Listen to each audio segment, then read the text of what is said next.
not stopped since 6:15 in the morning when it started, and I'm kind of taking it as a sign.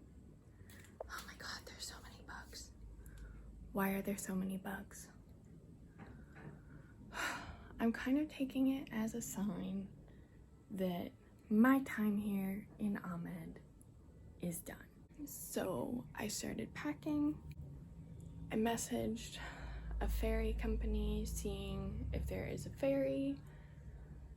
I have to take a taxi to another town to get to the ferry, so it kind of depends if that works out or not. And then I obviously have to like book somewhere to stay, but at this point I'm supposed to stay here another like 6 days, and it's just not the pace I want. This is just not, yeah, I think I'm done. Ahmed is very nice. I enjoyed sitting on the beautiful volcanic beaches, but like, I'm done. Well, it has been a very chaotic morning. I packed up all my stuff. I felt like all of these little things were kind of signs that it was time to get out of here. As you can hear, the music has stopped, finally, for the time being. But I know that it was from someone's phone. It wasn't like a traditional ceremony, because their phone rang and then it turned to ringtone. So it was just someone playing music at 6:15 in the morning for hours and hours and hours. Like, whatever. Yeah. Anyways, I packed up all my stuff. I got ready. I had like everything ready to be booked. And then I scheduled a taxi because I thought maybe I could schedule one and it would show up, and I wasn't doing a bike taxi, I was doing an actual taxi, but I wanted to use an app so I could pay for it with a credit card. And I scheduled it and I was all ready to go, and then it didn't come. And so I feel like I have a taxi driver's number locally. I don't want to ask day of because I feel like they'll rip me off. And so I am going to go plan what I'm going to do next, because I think that I'm leaving soon in the next couple days, even though I was supposed to stay a few days longer. But I'm just ready. And so that means that I need to plan. So what I'm thinking my best options are going to Nusa Lembongan, which is an island to the south of Bali, which is what I was going to do today. Or I could go to Kintamura, something like that, that is at the base of where you hike from Mount Batur. Or I could go to Sidemen, which is in a different direction. It makes it really challenging not having my own vehicle and having to rely on taxis, because now I'm kind of paranoid that I'll get somewhere where there aren't really taxis readily available. I could look into renting a car, but if I rent it from here, I would have to drop it off somewhere else. That is how they do their petrol, at least for the motorbikes. I have no idea about cars, and that is just like intimidating on top of everything else about driving, not having health insurance, not having an international driver's license at the moment. On top of all of it, getting petrol from roadside stands where they literally mix it sometimes in front of you is just a lot. Going back to the Eco Cafe to plan my travel, just in case this is my last meal in Ahmed. I'm going to get one of those veggie burgers, so good. And I'm going to plan out what I'm going to do with myself.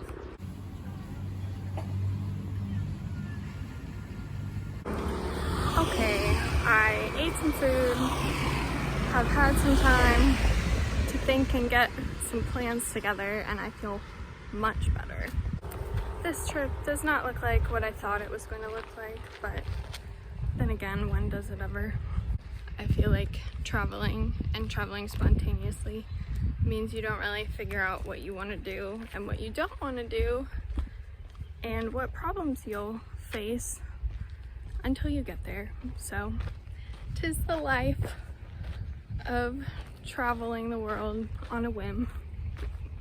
Recently I've been reminded of the Bible verse, Isaiah 43:19, which says, "See, I am doing a new thing. Now it springs up. Do you not perceive it?" I feel like it's so important to remember that when a new thing is being done in your life, it doesn't just happen. It can just happen, but perceiving something means to be made aware of or become aware of. You know, it's not like visual necessarily. So often in our lives, that is so uncomfortable. A new thing coming and you can feel it coming, but you can't see it yet. The tension of waiting for it, but not having it. That can be so hard to sit in and to walk through. Change and transition in our lives means that things are changing. Things are moving. And even when things move in the direction you want them to, there are still growing pains. Growing pains aren't bad. They're actually a sign that you're growing, which is comforting if you choose to take it as such. But it's hard to live in this in-between and this tension of being able to perceive that things are happening, but not being able to see it or grasp it or have it finally come to fruition in your life. It's a really frustrating time, but it's not a hopeless one. When you start getting uncomfortable in your life and you realize that it's because things are changing, that's a sign. And it's so easy to get impatient or give up or get frustrated that things aren't happening. But when you can perceive the little changes, the little tweaks, the little things pointing you in the direction that you're going, those are things happening. Those little things, they might not look the way you wanted them to look or be the fulfillment of what you wanted them to be, but the little things happening first in life, the indicators that point you towards the change coming, even the longing that is put inside of you for the season that you're going into, all of those things are part of the process. Being able to feel the shift in your life but not see the fulfillment of it doesn't mean you're doing something wrong. It's a sign that it's on its way.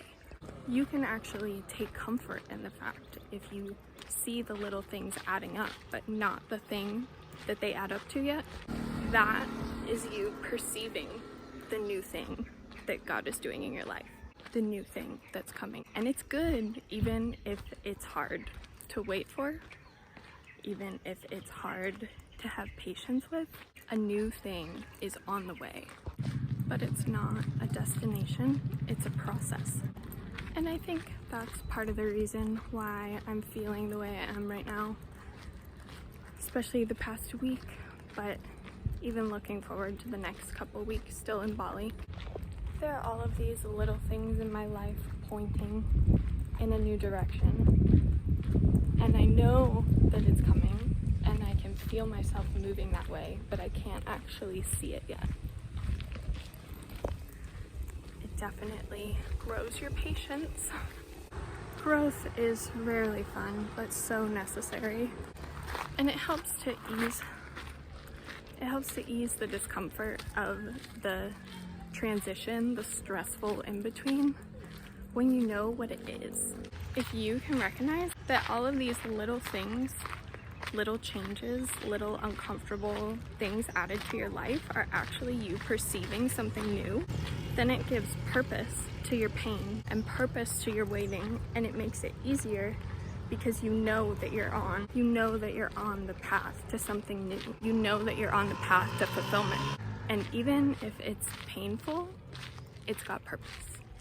So I think I have a plan for where I'm going after this. I still have to book it, but I've at least figured out what I want to do with my time, I think. It always helps to give myself some space to breathe, especially in something where there is no wrong answer. It's literally whatever I want to do is what I'm going to do, so I just have to figure it out. Probably not staying in Amen too long. I like it here, but yeah, I'm ready to go. So I am off to book the rest of my trip. Big words for me, committing to where I'll be. But thanks for hanging out today.